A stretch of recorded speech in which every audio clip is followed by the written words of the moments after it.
소상공인과 자영업자들을 위한 추경안이 합의 실패로 늦어지고 있는 가운데 정부가 조속한 처리를 촉구하고 나섰습니다. 여당은 야당이 합의를 안 해주면 정부안을 단독으로 처리하겠다는 입장을 공식화했는데 자세한 내용 세종시 나가 있는 한창률 기자와 이야기 나눠보도록 하겠습니다. 예, 한 기자, 김부겸 국무총리가 오늘 국회를 갑자기 찾아간 게 이 추경안 처리 요청 때문인 거죠? 네, 그렇습니다. 이 김부겸 국무총리가 조금 전 박병석 국회의장을 만나서 소상공인과 자영업자를 지원을 위한 올해 추경안 처리를 협의에 나서고 있습니다. 현재 국회에서 추경안 처리를 위한 여야정 협의가 입장차가 이제 좁혀지지 않은 상황이라 국무총리가 직접 나서서 이 국회의장을 만나 조속히 확정해달라고 이렇게 요청하고 있는 것입니다. 예, 김부겸 국무총리뿐만 아니라 오늘 문재인 대통령까지 나서는 모습이었는데 오늘 참모회의에서 국회 협조 거듭 당부하지 않았습니까? 네, 그렇습니다. 원래 추경은 지난 15일 본회의에서 처리하겠다고 여당이 공언을 했지만 이제 여야 합의 실패로 계속해서 추경안 논의가 이제 미뤄지자 문 대통령이 나서서 직접 여당에게 단독 처리를 사실상 요구한 것으로 보입니다. 이 여당 원내대표 윤호중 의원도 오전에 긴급 기자간담회를 열면서 이 야당의 추경안 비협조에 대한 명백한 직무유기라고 비판을 했습니다. 그러면서 단독으로 처리하겠다고 의사를 공식화했습니다. 오늘 예결위 회의도 소집을 했는데 이 조만간 결론을 내서 단독 처리 절차를 밟을 것으로 보입니다. 예, 사실상 여당의 단독 처리가 될 가능성이 크다 이런 얘기인데 앞서서 추경 금액에 대한 입장 차이가 크다 이렇게 간단하게 좀 설명을 해주셨습니다. 야당의 반대 이유 정확히 뭡니까? 이 추경안 증액에 대한 부분입니다. 현재 정부는 이번 추경안을 소폭 증액시킬 수는 있지만 여야가 주장하는 것처럼 35조에서 50조 원까지는 절대 할 수 없다는 입장이 확고합니다. 이 추경안 자체가 적자 국채를 발행해서 이제 진행해야 하는 만큼 시장과 국가 신용도를 고려해야 한다 이런 입장입니다. 하지만 야당은 현재의 추경안을 가지고는 이제 소상공인과 자영업자들을 지원하는데 넉넉지 못하기 때문에 방역 지원금을 1,000만 원까지는 올려야 한다면서 이 정부가 제대로 된 예산안 편성안을 가지고 오라 이렇게 맞서고 있습니다. 그러면 여당 단독 처리가 진행될 수 있다 이 말은 결국에는 정부안으로 추경이 처리될 가능성이 커졌다는 얘기겠네요. 네, 그렇습니다. 이 현재 정부는 기존 추경안보다 2조 원 많은 16조 원 규모의 추경 수정안을 국회에 제출한 상태입니다.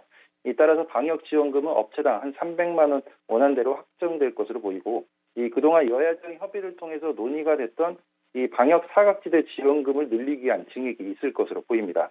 이 여당 원내대표도 오늘 기자간담회에서 16조 원보다 늘릴 수 있도록 정부와 협의하고 있다 이렇게 얘기를 했습니다. 예, 저희가 이번 추경 얘기 처음 나올 때부터 사안을 전해드리면서 같이 지켜보고 있는데 아직까지 처리가 안 되고 있다고 하니 소상공인 또 자영업자분들 답답하실 것 같습니다. 빨리 좀 결론을 낼 필요가 있어 보입니다. 네. 자, 그리고 한 기자, 대선이 정말 얼마 남지 않았습니다. 차기 정부 들어서면 항상 정부 조직 개편 논의가 뒤따르지 않습니까? 요즘 세종시 분위기 어떻습니까? 네, 일단 개편 1순위 후보 조직들은 이제 겉으로는 불안감을 보이고 있지만 이제 어차피 개편할 거 차라리 자리가 좀 많아졌으면 좋겠다 이런 우스갯소리도 하고 있습니다. 지금 여야 후보자들이 생각하는 정부 조직 개편의 큰 방향은 일단 크게 청와대를 중심으로 한 큰 정부와 작은 정부로 나눠볼 수 있을 것 같습니다. 이 여당의 이재명 후보의 경우는 예산과 기획 기능의 기획재정부를 이 청와대나 총리실 직속으로 옮기겠다는 의사를 밝히면서 국정 중심을 청와대에 두겠다는 뜻을 명확히 했습니다. 또 과학기술부총리제 도입, 이 기후환경 에너지부 등 미래 산업을 대비하기 위한 부처 간의 조직 통합과 개편을 예고했습니다. 이 야당의 윤석열 후보의 경우는 청와대 해체라는 단어까지 쓰면서 집중화된 청와대 기능을 분산시킬 뜻을 내비쳤습니다. 그리고 총리와 장관에게 자율성과 책임을 강조하면서 청와대는 국정 현안과 미래 비전에만 몰두하겠다 이렇게 얘기를 했습니다. 안철수 후보도 약간 비슷한 생각을 가지고 있습니다. 대통령 비서실을 축소를 하고 책임 총리와 책임 장관제 보장을 약속했습니다. 예, 정말 상반된 계획들이라서 긴장감이 돌고 있을 것 같습니다. 그래도 들어보면 모든 후보들이 이 미래 먹거리에 대한 생각은 다들 비슷한 것 같아요. 네, 그렇습니다. 일단 4차 산업혁명에서 중요하게 대두되고 있는 디지털 전환과 탄소 중립에 대한 에너지 정책에 대해서는 여야 후보들 모두 이제 중요성을 강조했습니다.